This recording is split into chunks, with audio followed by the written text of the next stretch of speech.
Hi there and welcome to this week's nutrition vlog.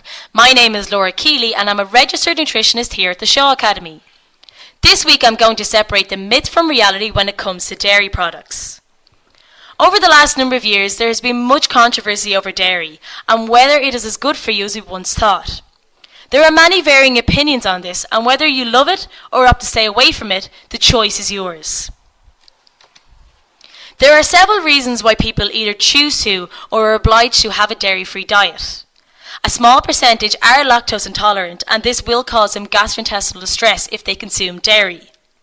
Others are worried about the possible adverse effects of hormones and antibiotics that cows can be treated with, which can then lead us to consuming traces of these when we eat their products.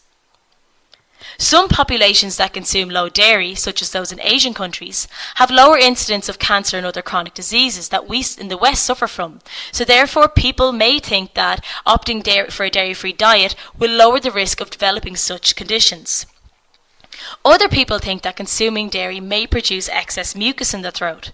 This is a tough one to crack because milk's thick and smooth consistency probably does coat the mouth and throat for a bit, but whether or not it produces more mucus has yet to be scientifically proven.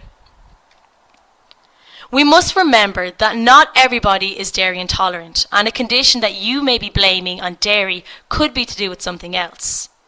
If you're worried about if your dairy products are from cows treated with hormones and antibiotics, then you need to research and find out where exactly your food is coming from. Many cultures are dairy-free, and this is because they have adapted their diets over many generations to ensure they're not lacking in any nutrients that some people rely on from dairy products. Now, we all know that calcium is a mineral vital for bone formation in our early years, and we also require vitamin D to aid in its absorption. Adopting a bone-healthy lifestyle with adequate nutrient consumption and exercise is key to the prevention and the development of conditions such as osteoporosis in later life. Now, hitting your calcium recommended daily allowance is very achievable if you want to cut back on dairy products. So here's a chart that the dairy-free folk out there will find really useful. There are numerous other alternatives for getting your RDA of calcium to keep those bones healthy. But also remember to make sure you're consuming your RDA of vitamin D and getting plenty of sunshine where possible. Be aware that the bioavailability of calcium is not equal in all foods, so be very sure to vary your diet. And remember that caffeine and smoking can reduce calcium absorption. So even if you believe that cow's milk is only for calves, dairy still has some undeniable health benefits. It's a great source of calcium, which not only keeps our bones strong, but may also prevent hypertension, heart disease, and colon cancer.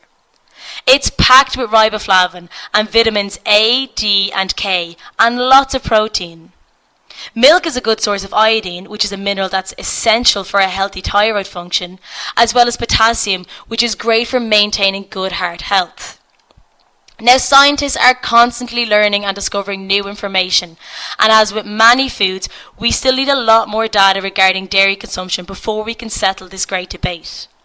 I would recommend change if you're unhappy with symptoms relating to dairy intake, but at the end of the day, the choice is yours, and it's definitely worth investigating what is best for you and your health. Well, I hope you've enjoyed this week's nutrition vlog, and I'll see you all back here next week. Thank you. Bye.